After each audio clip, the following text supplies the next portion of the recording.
A very good evening to everyone who have joined us for today's webinar.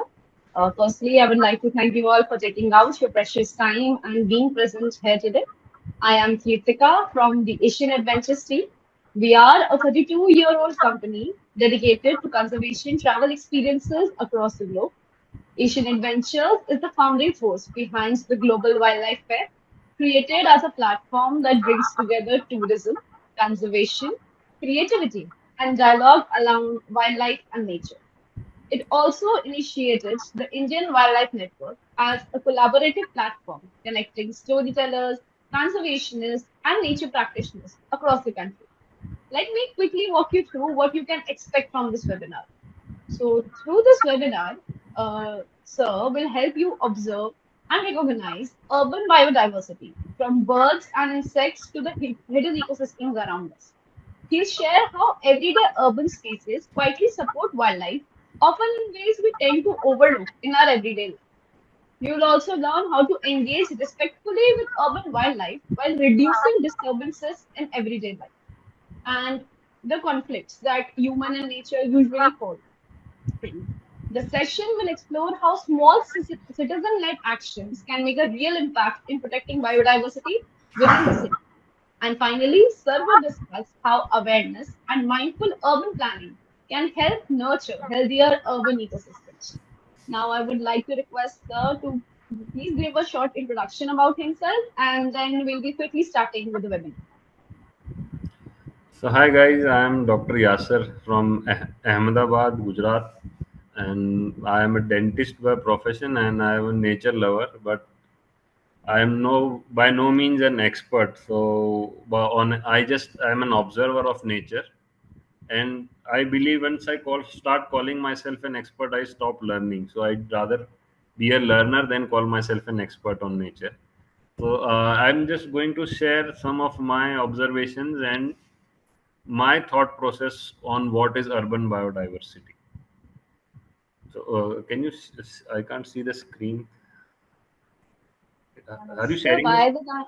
yes, sir, by the time the screen is being shared, the people would also like to know that what, along with being a dentist by profession, what brought you exactly into nature and this journey overall? So, basically, what happened was when I was a young kid, I used to hear stories of my grandfather. He was a judge and he had a transferable job. So most of the accommodation provided by the government used to be in close to jungles, and there were lots of stories of his experiences in jungle. And my fathers and my uncles also used to accompany him for such excursions. So, and we had a sort of small garden where we used to live, and we used to see a lot of birds and animals around, and that's how slowly started developing an interest in animals and birds and in nature in general. So I'm very thankful to Asian Adventures for providing me this opportunity to talk to so many people, and I like to share my views and my uh, experiences in nature. And this That is photograph of a cormorant was taken in one of the earthwalks conducted by me, and it was clicked by me. that is indeed very wonderful, and I think that it is truly inspiring for many other people to join in. So, with this, I think we should begin with today's webinar. Yes. So, uh, about learning about nature, you don't need to go to jungles all the way. You should always start viewing what things are around you and learn about the trees, birds, animals besides you, which are sharing the space with you. So, what does this two words mean, urban and biodiversity? So, urban means anything related to cities or towns, little bit better than the rural environment. So, we're talking in terms of more comforts for the human beings. And what is biodiversity? So, biodiversity is a mix of living beings, animals, birds, plants, microorganisms which make a functional ecosystem around us. So, is the presentation on? Uh, yes, sir. I think there is some technical glitch. Just give me a second.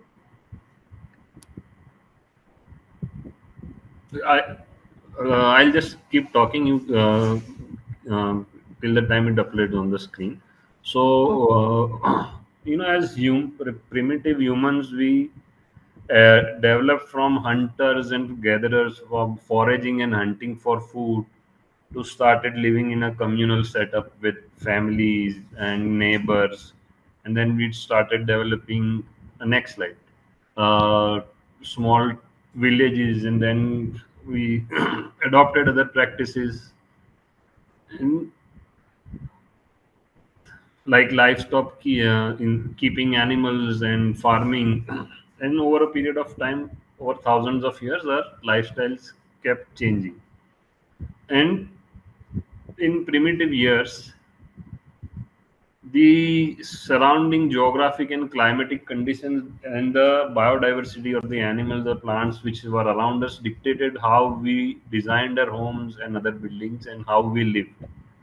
For example, for a population living in mountainous regions where the environment is cold and they may have to face snowstorms, they used to have another design of house as compared to people who would be living in a arid environment, or those living in close to the oceans or rivers, in some water, uh, some sort of water, maybe lakes or rivers. And then what happened was we started becoming, uh, we had better tools, and then we began to actually modify the environment to suit our needs, and even altered the regional, if for farming you require open land, so the forests were cleared, and things like that kept happening. And even now what we are doing is, in the name of beautification of lakes, especially in what I have seen in Gujarat,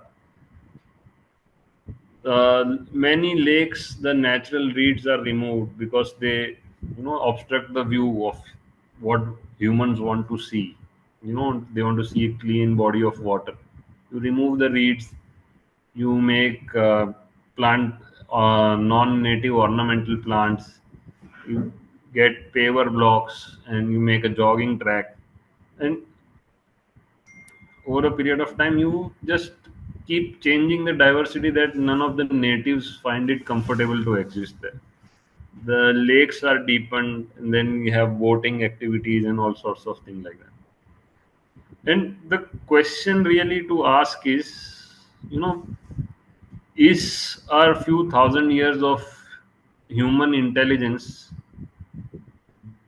and our aspect, or our view of these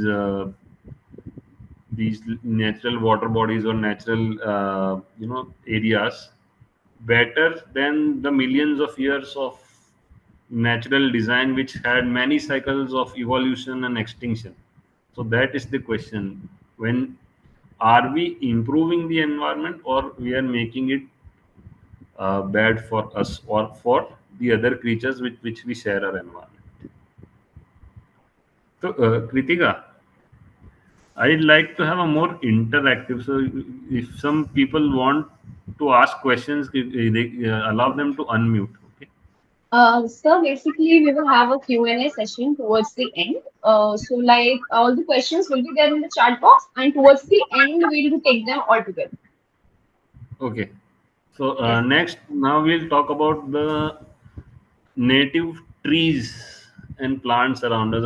Unfortunately, very few people, when I have some talks, very few people are able to tell me names of around 10, 15 native trees or native fruits that we can eat.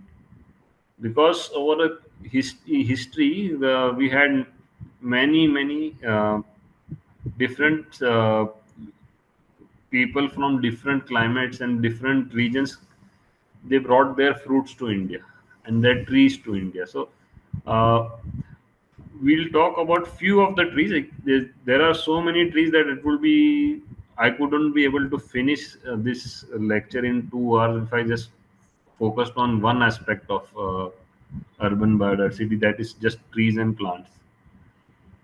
So if you come to the next slide, so what I have done is categorize the I what I do personally is categorize trees into three categories, which are huge and which provide shade, which provide fruits, and those which have very good looking or vibrant flowers. The first tree which we are going to see is uh, Pongamia pinnata. Now it's, I think it's called a Milletia pinnata. So it's a really good shade tree, and the Gujarati name for this and the other tree is little bit confusing because this is called Kanjo and the bigger tree is called Kanji, or in Hindi Karanj. Okay. This is so what I am going to do is, I live in Ahmedabad, so I am going to talk more about the species that I see in Ahmedabad, and wherever you live, the species will vary a lot according to the local environment and the local geographic conditions that you live around. So Ahmedabad is mostly arid and dry climate throughout the year. So the trees which thrive here may not thrive in another environment, or the some trees which thrive in a more wet environment would not survive here. So most of the pictures of the trees which I had and one of my friend have clicked, and some of the trees pictures I have borrowed from other friends, and I wanted to show those trees in different seasons, how they look, how they appear different. But unfortunately, I started making this presentation after most of the flowering had disappeared, so I missed in many of the flowering pictures.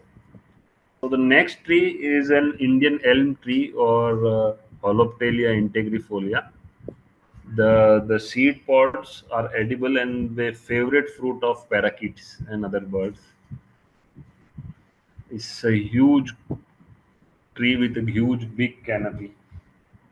You can see, if the pick opens, you can see as compared to a building, it's almost 5-6 stories high, just besides my house. Unfortunately, the fruiting season has already happened, so I did not get photographs of the seeds. But I, uh, after March, usually around Holi, what I do is, when I walk around in such natural environments, I collect seeds of the native trees and I give them to nurseries and to people who plant them in their homes. So this is a good exercise, but you should wait for the rains before you plant those seeds. So tree which we can see right now on the screen with the yellow flowers is Cassia fistula, or Amaltas, or Garmado in Gujarati. So the problem with regional names is, every district, the regional names may vary. So sometimes it is easier when you just tell scientific names instead of regional names. And after that, I think is Indian soap nut tree, or Rita, or Arita as we call in Gujarat.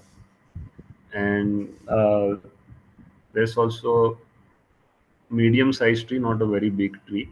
And there is a next photo of its the soap nuts, or which is it can produce foam like soap. When you uh, soak it in water, it produces foam, and it's used for, previously it was used as soap, and very good for shampooing your hair. The next tree after that, I think, is a jamun tree. It's again besides bungalow, which is a two. 3-story high building, and look at the amazing shade that it can provide. But somehow the presentation is stuck. I am also stuck now. So can we move to the next slide? We can come back to it later when your laptop is responding.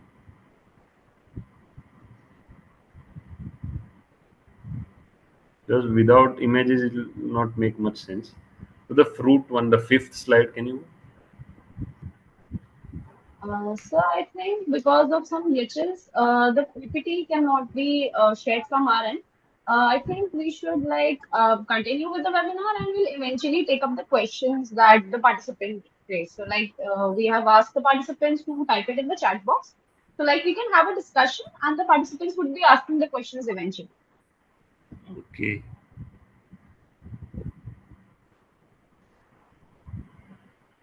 So I'll just talk about the fruits that I put in the presentation. The first fruit I think was a setut or setur in Gujarati, or some people also call it tooth or mulberry. And the second one I think is khirni or rayan in Gujarati. I think most of us must have at least had some of these native fruits. Uh, After that, there is a photograph of falsa or Indian sharbat berry.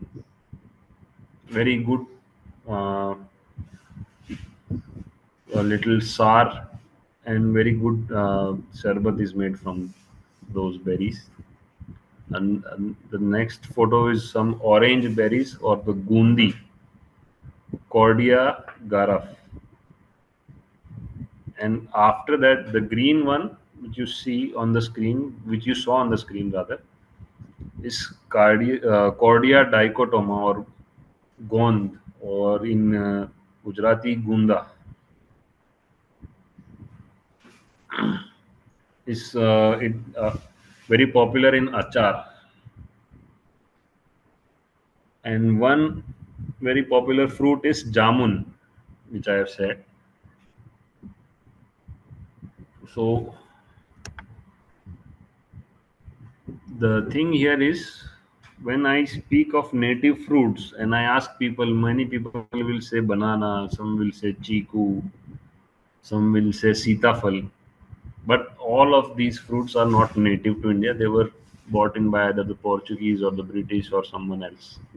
Even neem is not a native Indian tree. It predates the Mughals, although it predates the Mughals, but it's not native to India. And for that, imli is also not native to India.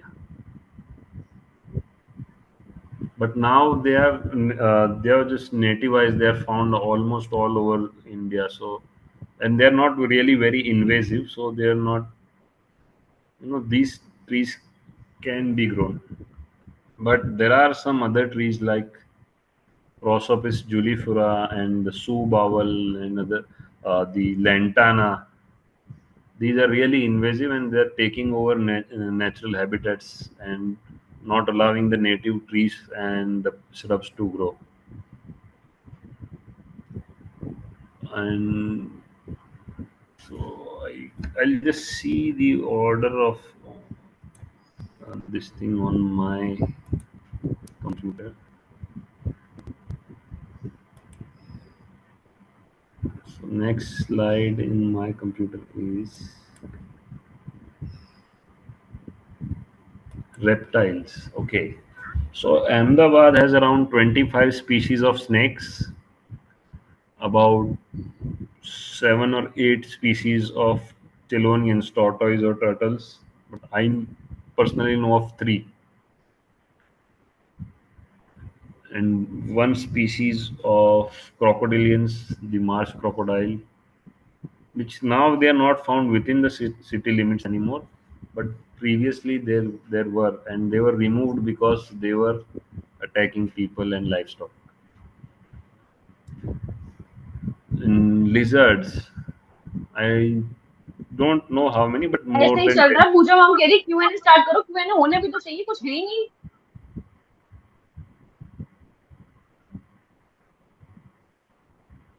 So can you keep trying this? The presentation starts, then be easier for me, because without visuals, I'm just, you know, it took me a long time to make this presentation, and now without visuals, it is very difficult for me. So in the reptiles, I have Sorry, chosen. sir. Actually, what we can do is maybe if we skip the like slide 5 and 4, then we can present the Yeah, screen. I think Would that be okay? go to directly to slide 7 then, Oh, or okay, sir. 6. I'll do that. Go to 6. Okay, sir. Okay. I'll just share my screen. Just give me a 6 second, is a please. good slide. Okay, sir. Thank you. Yeah, this one. Can you play this? This is a video.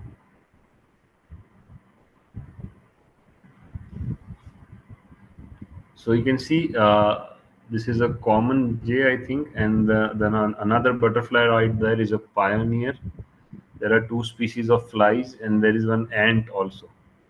So one mature tree. This is just pollinators before the fruits happen, and after the fruits, it feeds a lot many more species also, including humans.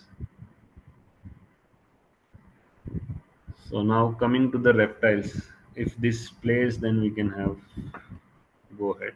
So first I choose the venomous four, or the big four as we call it.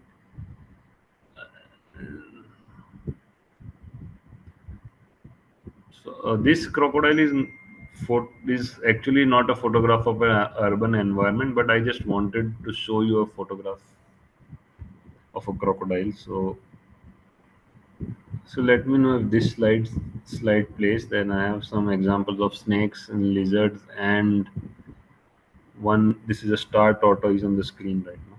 This is, yeah. This was clicked in Ahmedabad by me. Yeah. In the wild, not a pet one.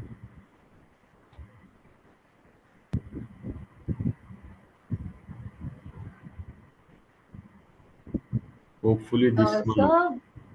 Sir, yes, sir. Sir, we are basically working on the technical issue. If possible, sir, can you please speak on the topic which is of the image that is visible on the screen? Eventually, like you start speaking it, the log will get resolved, and Yeah, we'll move but towards. okay. So this is I can only see one, the star tortoise. So that's become endangered mostly because of the pet trade, because people want to keep them as pets, and unfortunately they don't realize that they are over harvesting them from the wild. Now there are more pet tortoise than there are in the wild. So there has to be a balance, and in India it is actually illegal to keep any Indian native wildlife. So if you have any, even parakeets, you can face jail. Now this one is a skink, uh, and if you look at the legs, they are so thin and not well developed legs, so that it shows that it does not need legs too much for locomotion, and it stays inside the leaf litter and very close to the ground. So if you remove this, then there will be another skink. So look at the legs and compare the legs of this one and the previous one. Yeah. This has more stout legs, but this is also a skink. And then this is a good idea. Now, this snake is a checkered keelback, or Fowlia piscator. I tried to take a photograph showing the environment in which it lives. So, most of the snake photos you see are stage photos, they cannot be shot naturally. This was when I went to release it after I had rescued it. So, this is a juvenile monitor lizard, or Bengal monitor, and the coloration is so beautiful. And the next one is an adult, so you'll see the difference, how different do they look. And these both photographs are from my home.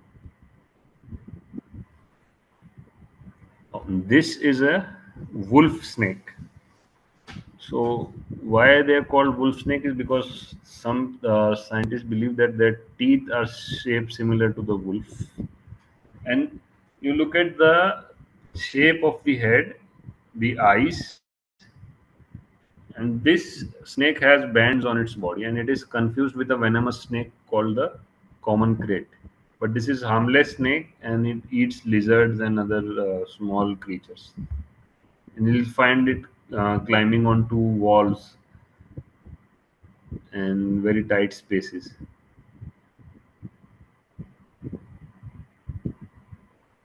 Now this one is an interesting. This is a saw-scaled viper. These are not. They don't grow very big. And how you can make out is from, if you see there is a spear-shaped marking on the head. That is how it is differentiated from a cat snake. I had some photos of a cat snake, but I have not put them in this presentation because there were too many photos to put. These are venomous, and there are two species found in Ahmedabad: the Echis carinatus and Echis carinatus shocureki.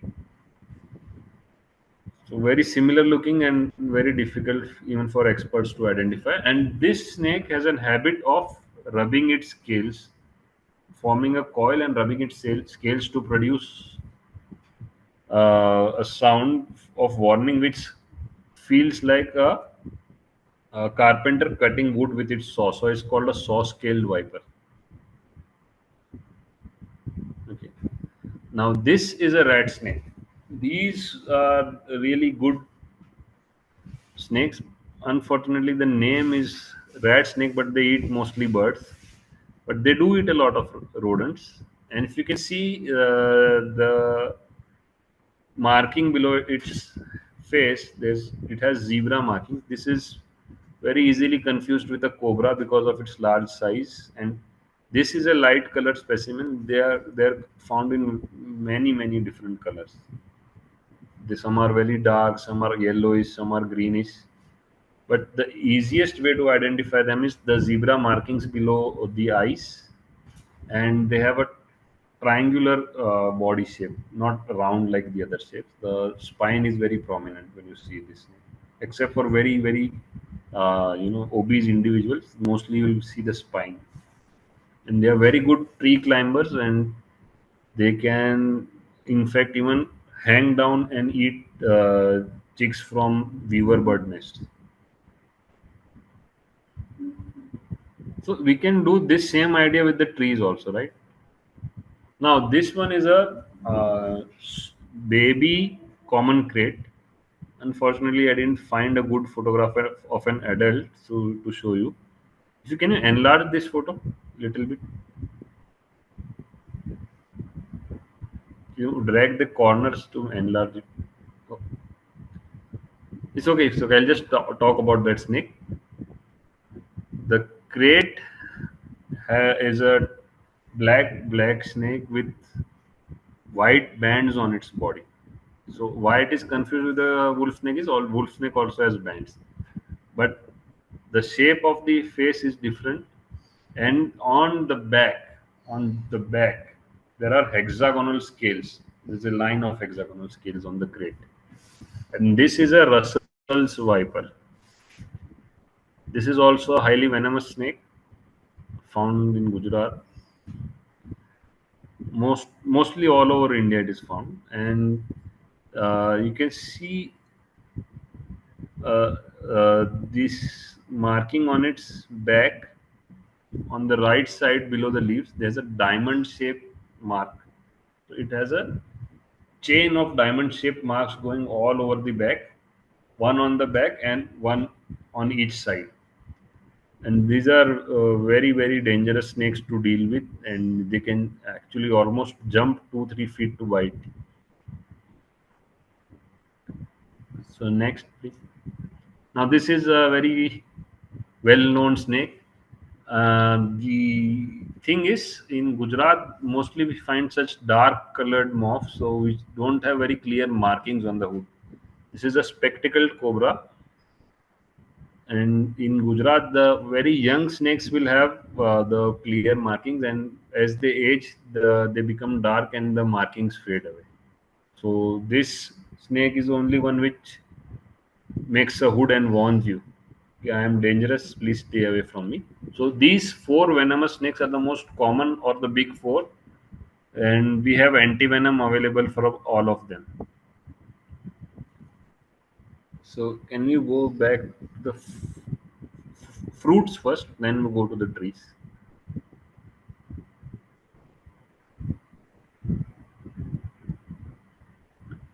So this one, can you make it a little bit larger? Drag the corner.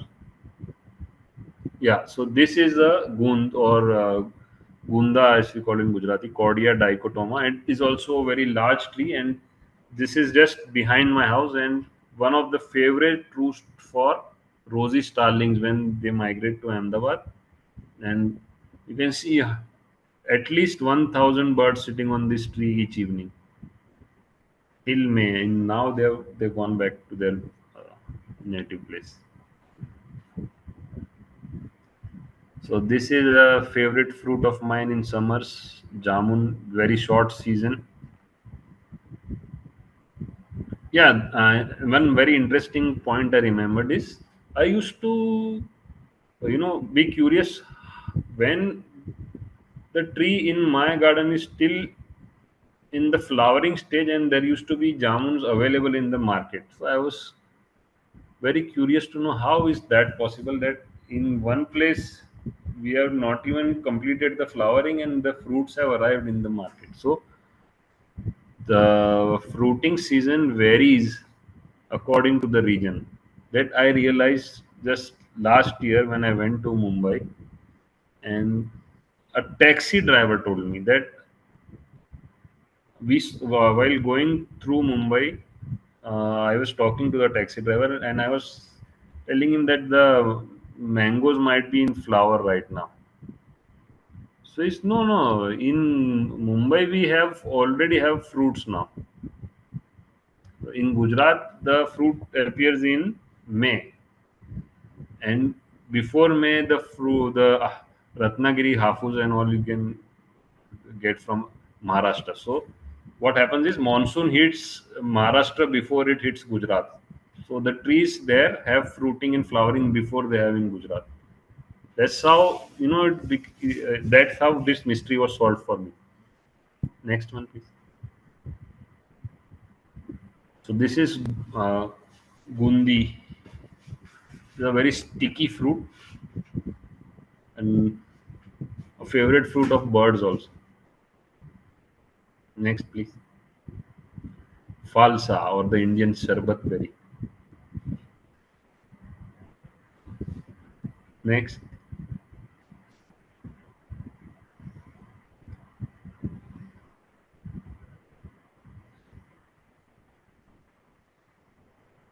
So I want to know how many of you have tried this fruit, khirni or rayan in Gujarati.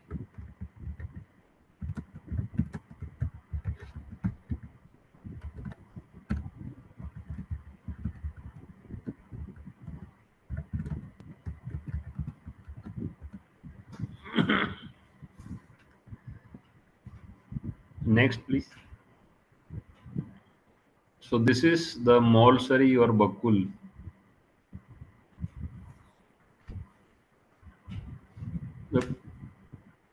This one is a favorite. Most people must know this one.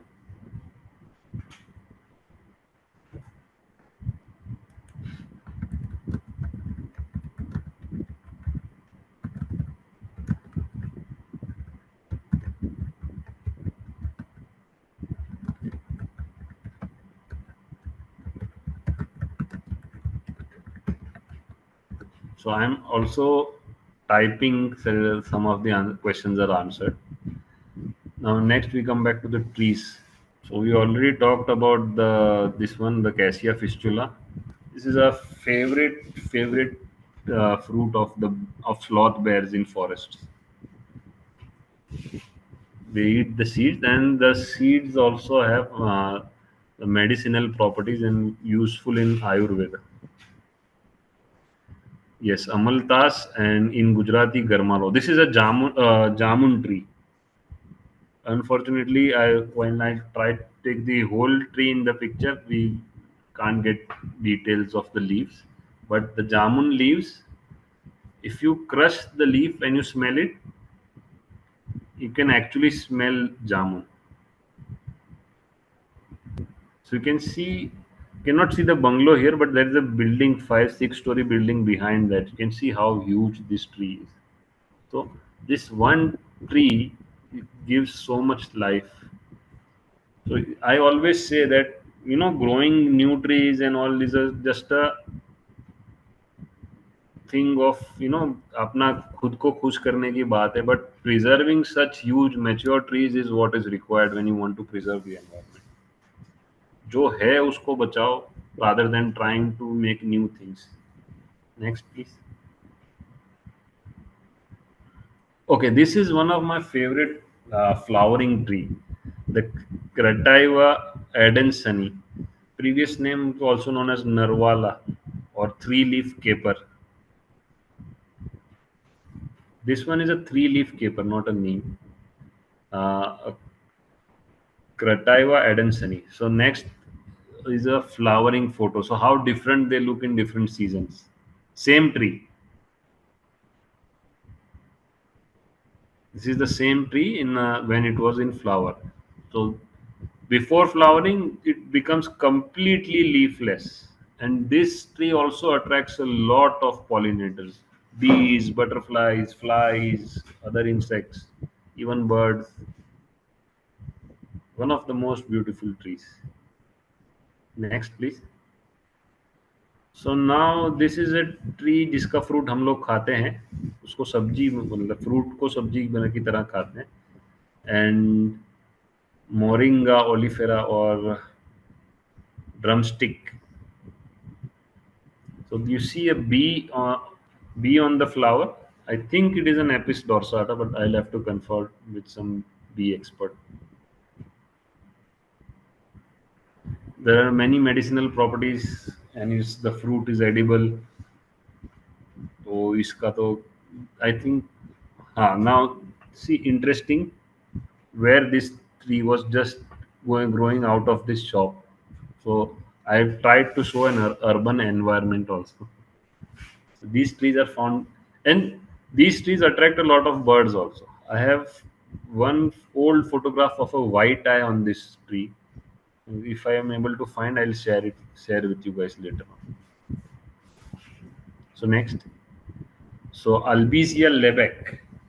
Look at the yellow flowers, are so beautiful and very fragrant also.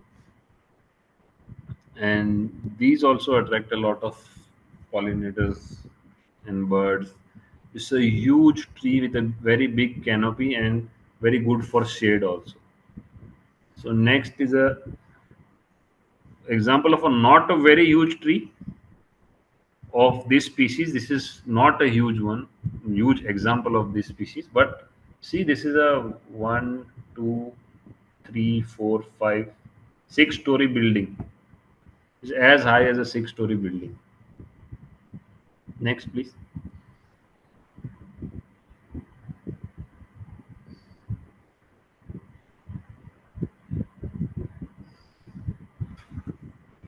So most people should know this Arita or Rita, Indian soap nut.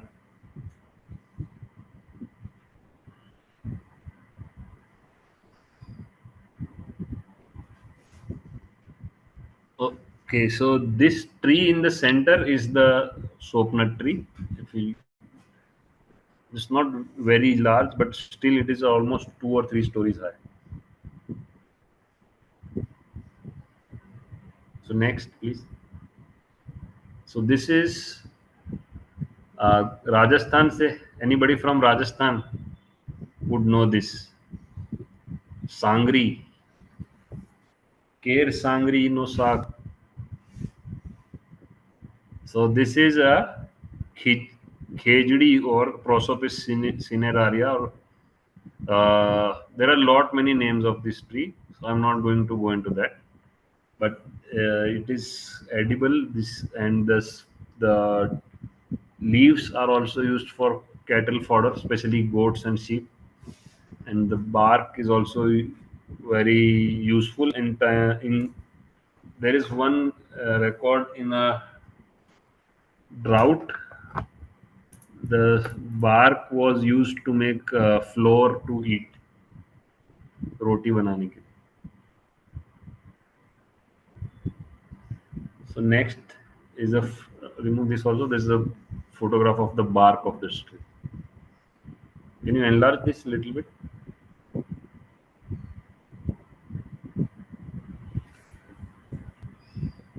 This is a very beautiful, very useful tree, and lots of birds make use this for nesting and even roosting, and many uses. Okay, next please. So this is a species of Ficus virens. They have aerial roots, so this photo is of an aerial root. So the thing is, we are going in reverse order because we are deleting each photo and going back instead of actually seeing. So I have to speak in reverse order in which I had planned my talk. So they have aerial roots, and these aerial roots are surrounded around the tree. And if you can go back to the next slide, there'll be a close up of the leaf, and you see the leaf veins are formed in a sort of a loop. And next, this tree in an urban environment. So there is a shop, some cobbler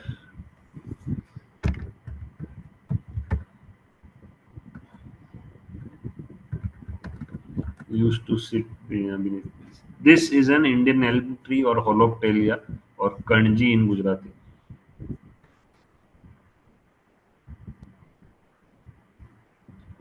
This is a Pongamia pinnata or Milletia pinnata. Okay, next please. And this is a picture showing the size of the tree. This is a 5-story building beside that. And this tree has an amazing shade, very good shade providing. So now we can go to the slide number 8. Again, go reverse only, then it will be easier instead of getting stuck. So can you play this? This is a wasp eating carrying a cricket. Play it. It's a video. And just outside my house, I've recorded this. So for wildlife, you actually don't need to actually go anywhere. You can see so many things which we share our space with. So what they do is wasps, they paralyze their prey and then they lay an egg on it, and their young ones grow on this prey, and then they keep eating the organs, and when they come out after they complete their life cycle. So next please. This is a very interesting. Can you pull it down a little bit and play it? It's a video.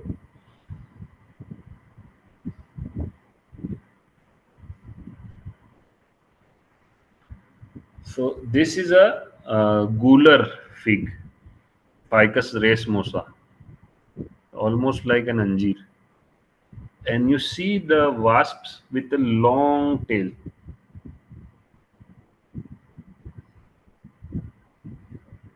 Can you play the video, please? It's a video.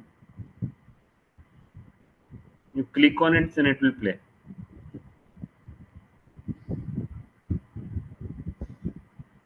I don't know why it's stuck.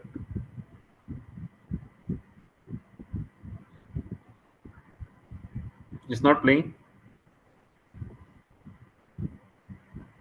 No, sir, it's not playing. It's okay. Just zoom in, and we'll show the wasps. Little up, थोड़ा सा ऊपर जाइए, ऊपर.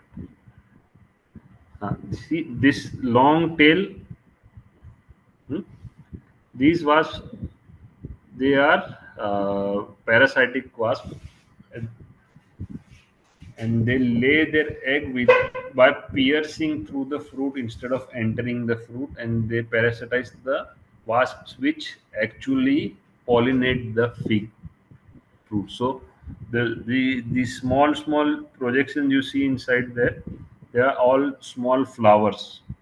So this fruit is different from others because it is a collection of flowers. There is one somewhere which is a normal wasp, but unfortunately the video is not playing. So we'll move to the next one. So this is again from my garden. This is a Mossambi fruit and a paper wasp of the Rotalid species one.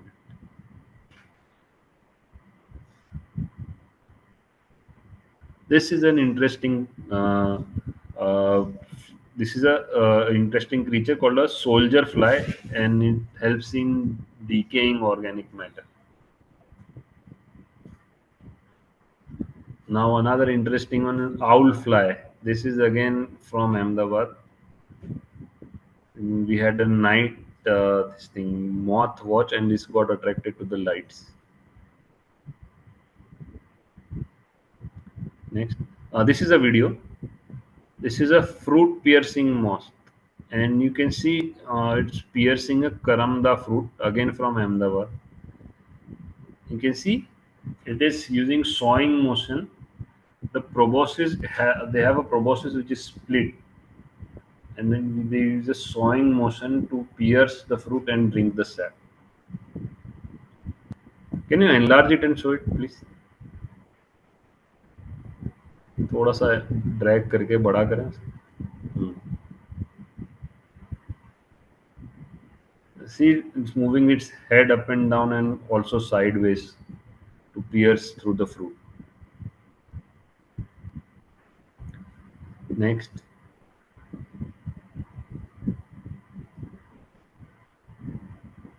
Okay, this the upside down. Okay, so this is a just I forgot the name. I think a cucumber moth, and the you see that this thing on its back is called a pheromone pencil. It's releasing pheromones to attract a mate.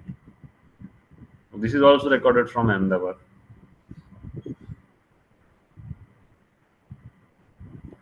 This is a leopard siva moth. So such a beautiful creature. So the difference between moths and butterflies is the moths can actually fold their wings to be closer to the body, and their antenna are different from butterflies, that they don't have club at the end, and some of them have feathers. Next, please. This is a line butterfly.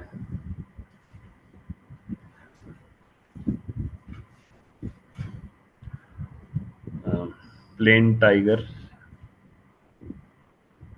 And this is also a video. This is a blue tiger taking some the chemical called alkaloids from the flower, from the stem of the tree or the leaves. This is also from Ahmedabad. Next, please. So this is some sort of grass yellow. I don't remember from where this photograph is. This is a parrot butterfly. Beautiful small butterflies. These are little bit easier to photograph than others. So next is three. This is a beetle. I unfortunately forgot the name of this beetle. Again, this is from Ahmedabad. Scale insect. Can you drag it a little bit up? This is a scale insect. This is a very good video. This was at no, not this one. The bees one. Okay, this is a dung beetle. This is also a video. I think this is also from my house. Some, I think langur or peacock dropping, and the beetle is trying to drag it away. So the dung beetles will drag the dung of other animals and then bury it in the ground and lay eggs on them.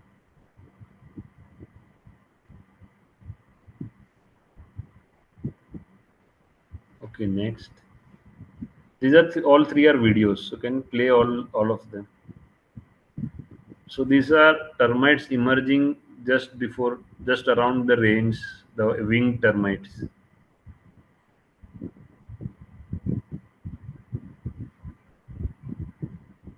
Parwane, sir. I think it's called parwane in Hindi. And these are ants shifting the eggs and larvae before range to a safer place. And the third one is, if you can enlarge it, there is a fight going on between termites and ants. In the bottom, just just where your cursor is, right there. There are ants and termites having a war over there. And if you close all three of them, there is another ant, very interesting, again from my own house. This is called a Tetrapunera rufo nigra. It's just one species of ants name which I have remembered. I keep forgetting the names of other species of ants. So most of these were clicked by me in during the lockdown days. So there was nothing else to do. So I was just moving around the house with my mobile phone and clicking photos. Now, next one, please. So can you enlarge this one? This is again shot in one of the earthworks by Sudeep, one of our participants on the earthwork, and he has a very good video on his Instagram of this same video. I think Sudeep is here with us. You should all see his photography; is really amazing.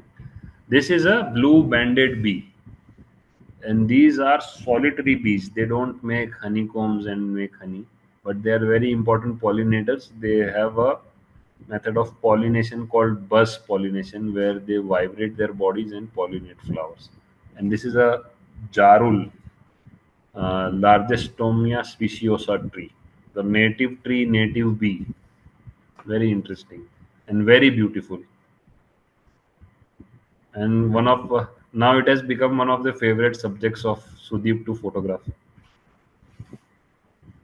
And you can see the tongue also in this video.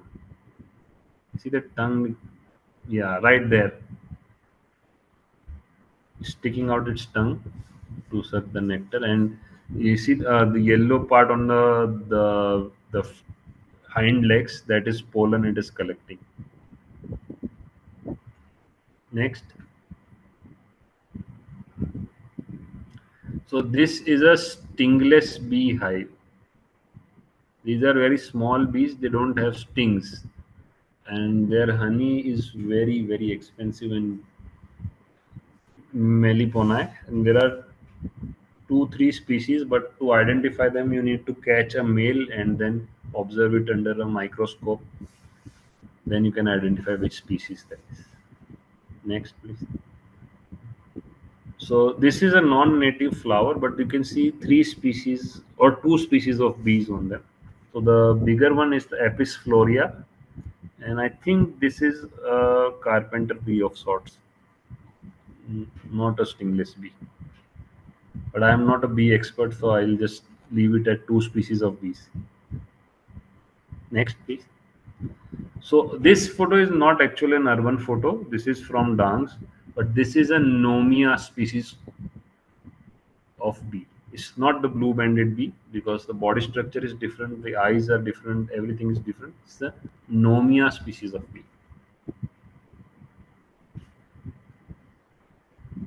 So now you can see the difference between my photography and Sudeep's photography. This photograph was taken by me on the same earthwork, but if you enlarge, you can see the tongue flicking out on this. Can you see the tongue just in front of its mouth?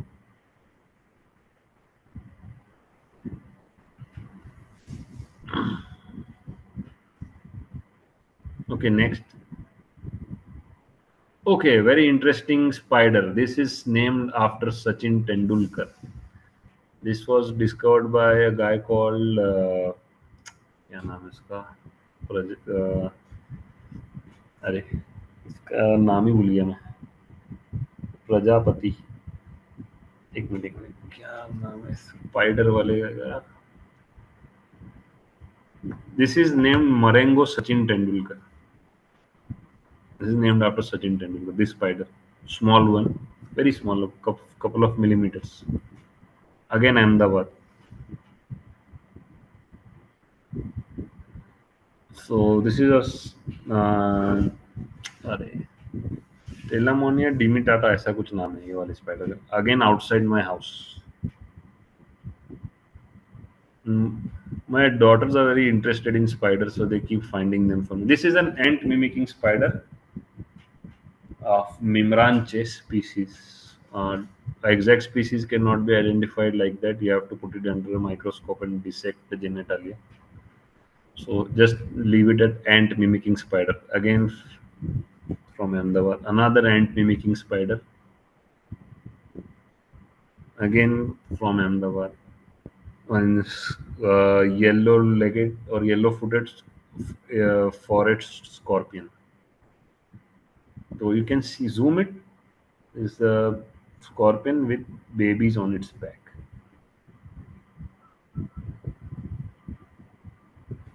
So I don't know how many species of scorpions are found in Ahmedabad, but more than 2. So this is a granite ghost or dragonfly. There are lots of species of dragonflies and damselflies, but I didn't have very good photos of dragonflies from Ahmedabad, so I haven't shared much. But you can see the amazing amount of diversity that we have in such a concrete jungle that we live in. Next, please. Go to the next number of slide. So, birds.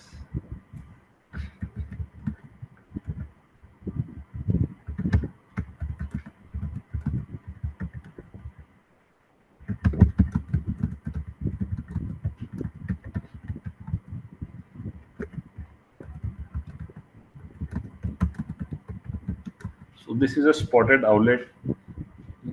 You can drag it a little bit upwards. You see the full bird.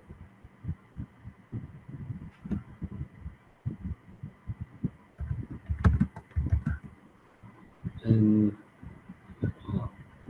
this is again a photograph by Sudeep from the riverfront in Ahmedabad of a knob-billed duck.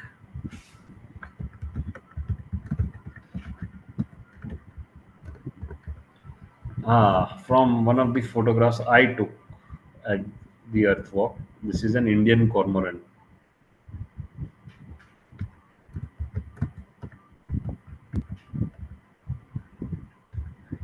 Oh, Hariel, yellow-footed green pigeon. If you can zoom into the eyes, they are really beautiful eyes. So many shades and colors of blue. So I had previously photographed green pigeons, but I was very keen on trying to get a photograph of the eye. So when over a period of many months when we started visiting a Parimal garden for the Ahmedabad Earth Walks, I observed that these pigeons come to this particular pond to drink water. And then we were ready to get photographs. And this is one of my favorite photographs which I have clicked of a yellow-footed green pigeon. These are fruit-eating birds, and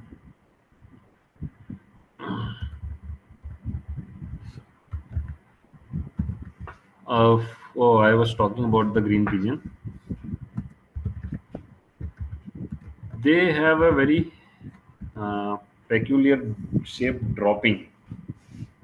It's a sort of a jalebi, and they have a very sweet whistling call. So there are 2 ways of where you can know where you'll find green pigeon is. One, if you see a jalebi shape dropping below some fig trees, they eat fruits. They are strictly frugivorous. They eat fruits of different trees. And another is there is a very sweet whistling call, like somewhat similar to that. Next. And this neem tree is interesting. I forgot to share that photo. On this same neem tree, me and Sudeep have clicked a white-throated kingfisher eating a juvenile red-eared slider, which is an invasive species of turtle. So again, this photograph is also from clicked from my terrace of a grey hornbill. About 15-20 years ago, they were not very common in Ahmedabad, but now they are common in Ahmedabad. So I suppose urbanization does help some species, because maybe we are selecting trees to grow which are favoring some species, or maybe they're finding trees in which they can nest. So the population of these birds has increased, at least in Ahmedabad. So urbanization is not always bad, but those species which adapt to human changes, they survive and they thrive. In fact, next, please.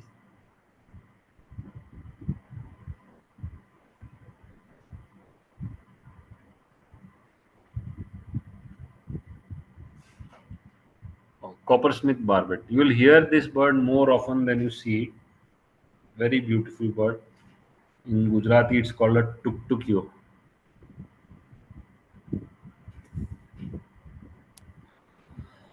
This is a Tailor bird chick which I was raising, and it stayed for about 1 month with us. And I had released it back into the wild, but it got imprinted on me, and would whenever it saw me, it will come back to me. And in one unfortunate day, a cat killed it right in front of me. So non-successful story of rehabilitation. The nest had fallen down, and so somebody got me the chicks, and this one survived. Oh, Indian coral tree. Unfortunately, this tree is no more, but one of my favorite trees. And if you zoom in close to the beak, go back, please. Zoom in, you can see a drop of nectar on its beak. It's a jungle babbler. Why it's called a jungle babbler, I don't know. It's mostly found in cities and towns. And one of the easiest birds to photograph. They allow you to come very close. If you're beginner at photography, this is a very good subject to photograph. And they're also called seven sisters. They're very noisy birds, and there is a study, and they have studied 14 odd different vocalizations or that these birds do to communicate with each other. Next.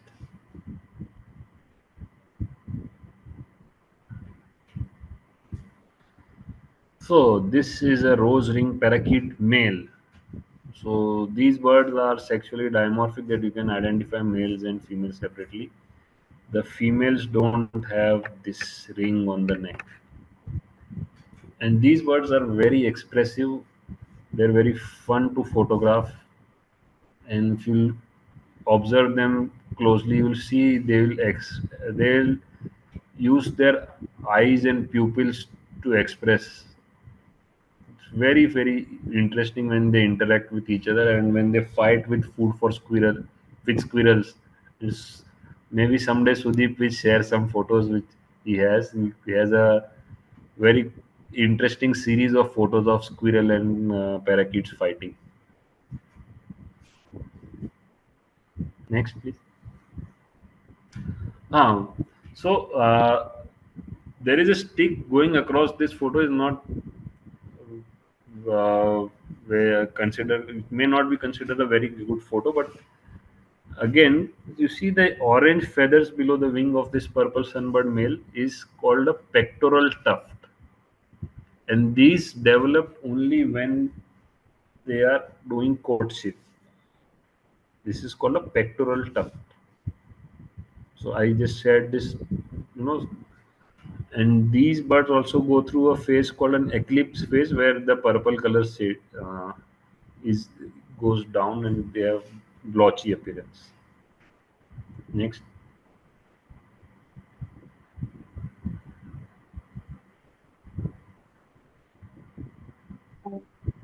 Sir, just a very small request. The webinar is So going at a fantastic pace, but basically there is a bit of paucity of time. So if you can sum it up in the next 5 to 7 minutes, it would okay, really be good. then we'll just go through the photos quick. This is a common mena, very common bird. It's all found all over India. One bird which is disappearing from urban environments, but still in the rural environments it is thriving. So it's not adapting properly to the urban environment. And the other theories that the radiation of mobile towers and also, I don't believe in those. Female house sparrow. But there are lots of house sparrows around where I live, so I don't believe in that they are also disappearing. They are just forced to change because we change their living lifestyle. Okay, large bill crow, or also known as the jungle crow. Next,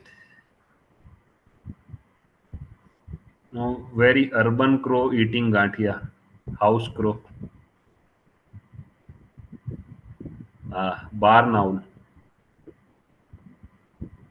This is again was a rescued bird and clicked before releasing.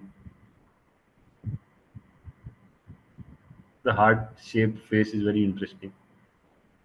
So go to the mammals. Uh, just outside Ahmedabad, this one was hit by a car, and then me and one of my friends went to pick it up and submit it to the forest department. And then they treated it, and I don't know how it survive or not. I don't know. Next. So urbanization is very harmful for these creatures, but the nilgai is surviving, in fact, thriving in an urban environment. Next. So this is not Ahmedabad. This is Gandhinagar, Indroda Nature Park. But you see, it's so comfortable around humans.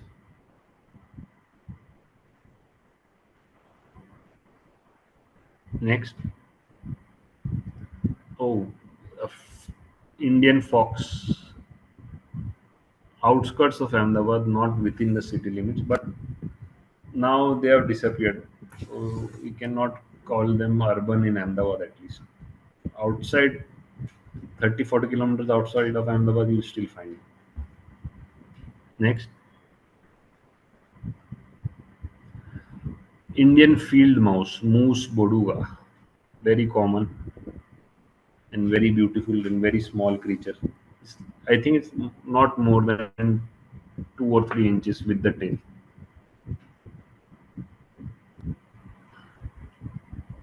So next, we'll go to the fish. This was supposed to be the second slide. This is an interesting behavior of squirrels. This was clicked by me on the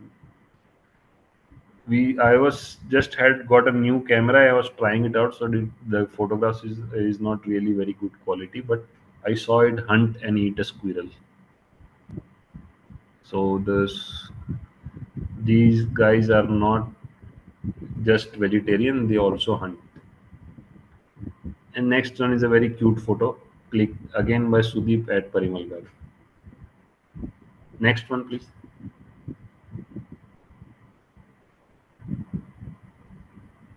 So this one is vastly different from the behavior which we saw.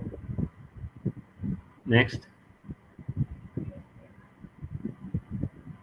So this is a naked rump tomb bat, which was stuck in someone's flat, and he had called me to get it out.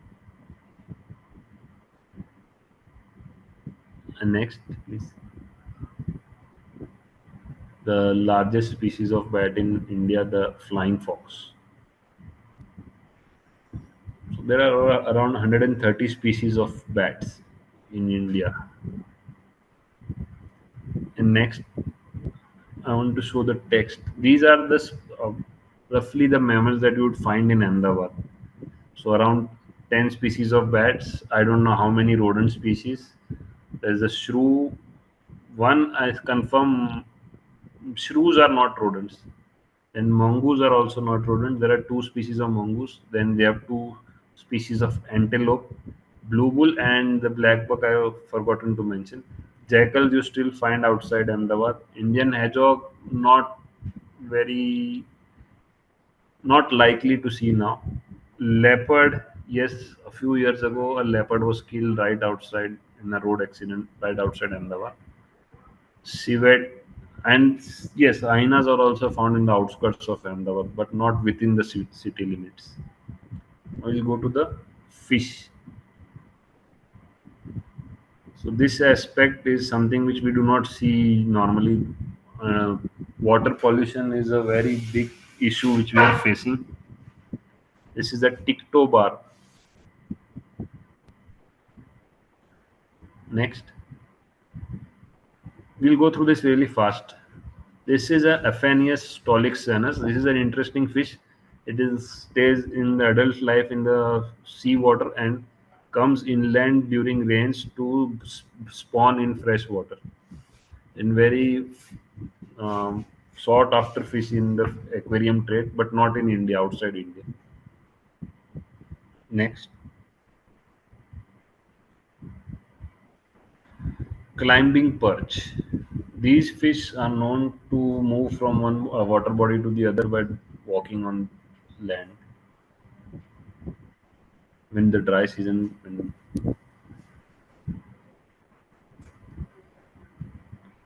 Salmophasia species. I think this one is a Salmophasia bupis, but this has to be identified in a laboratory. Next, this is a catfish called the Rita gogra. Next, next please. This is a Serinus reba.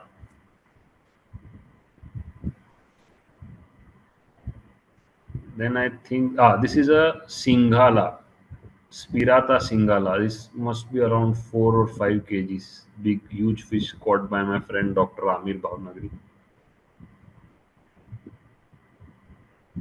Next, this is another catfish, the Walago atu or Mali, or in Gujarati is called Lapki or Sont.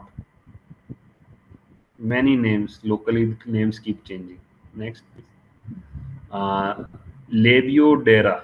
So the scale patterns and the face are different. So these fish adapted to eat different things in the water. Next, this is a Calabus, black rahu. This one was caught by me. Channa punctata, snakehead fish. There are 4 species of snakeheads and in the waters around Ahmedabad. This is one of them, Channa punctata. Next, this is a Channa striata or tiger snakehead. Next, this is Channa morulius, marl or bull's eye snakehead. It's become invasive in America now. Next, so Channa gachua. This fish I have at my home in my aquarium, and the small ones are its babies. Very beautiful fish. These don't grow big. These are dwarf snakeheads. So we just touched a little bit about the biodiversity, and next slide shows what we did not even talk about. We did not talk about fungus. We did fungi. We did not talk about the snails. We did not talk about some crustaceans or shrimp and prawns which found in the water, and earthworms and other worms. So we just barely touched the surface of biodiversity in the animals and creatures that we share. So hope you guys had a nice time and your curiosity about our neighbors has increased. And if there are any questions, we can, if we can spare a few minutes, if anybody has So questions. I can see I 2, 3 questions. Yes, sir. I'll come to them eventually. That like we'll just take two questions because of the paucity of time. So Pooja wants to ask, can development and biodiversity coexist? Yes, development and biodiversity can coexist when our citizens are aware and they stop haphazard development and they don't allow the government to bulldoze things. For example, the mangroves in Mumbai. If we are able to stop that, then we'll be able to protect the biodiversity. But the thing is, how many people can you make aware, and how many people would be interested to take a stand? That matters. Yeah, Yes, totally technology agree. can support biodiversity because the digital cameras which we use to photograph birds actually show, you know, what we have. But without recording what we have, we cannot save what we have. So sometimes, for example, the fishes. So those people who live in Bengal actually know more about fishes because they eat fishes, and they know much more about their diversity. It's not that only non-vegetarians can save, but they know more because they are dealing with those creatures daily on a daily basis. So True, sir. Very true.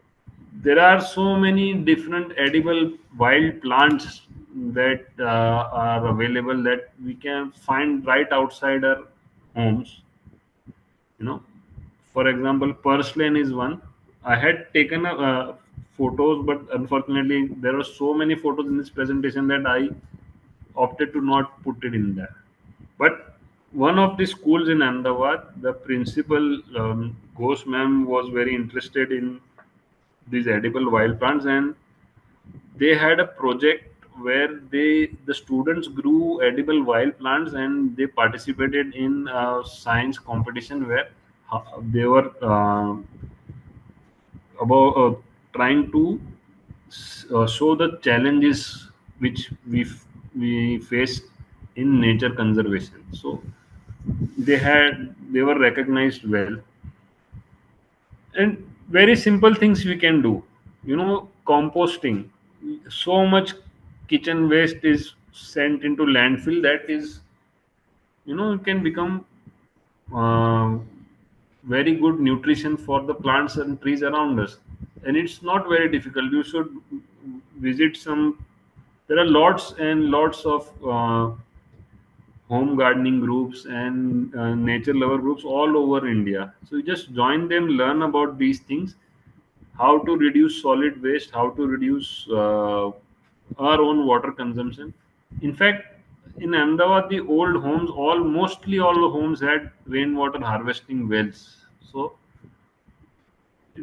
then we are actually going away from what our previous generations were able to do with nature and nature conservation. So they used to live in poles where the houses were very close together. So in a limited area, more people used to be able to accommodate. And over somehow we have to manage a balance where we leave enough space for the wild, and trying to replicate a forest or replicate a new ecosystem is not going to work, because it takes hundreds of years for an ecosystem to develop to a stage. And if you plant a few hundred trees by replacing one huge big tree, is not going to work, because one or two of that 100 trees will survive, and to reach that growth will take around 20-30 years. By that time the new project will come and those will be cut off. So saving what we have is more important than trying to recreate another new environment.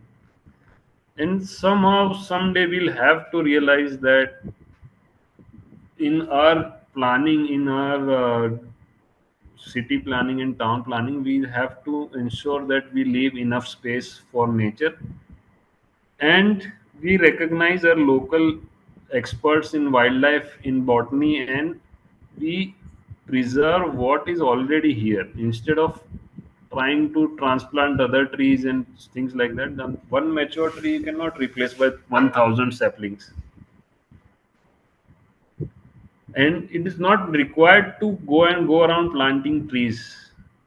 What? Because this tree plantation thing is foolishness according to me. Because of feel good factor, they are going around planting trees which are not even native, and they'll go around planting trees in desert environments and in grasslands, which is a completely different ecosystem. So you have to have an expert who guides you what to do. You just don't go around that you feel good that you can do anything. And in the earth box, what we have found is Parimal Garden is full of invasive fish. There are no local fish. The birds are eating the Placotomus catfish or sucker catfish, which are released from aquariums, and the entire turtle population is red-eared sliders. There is no native turtle, and that our observation is going to be published soon in one of the reptile journals, and I'll share the link later. That So is any more questions, truly. and then we can call it a day. So I think it's time to call it a day.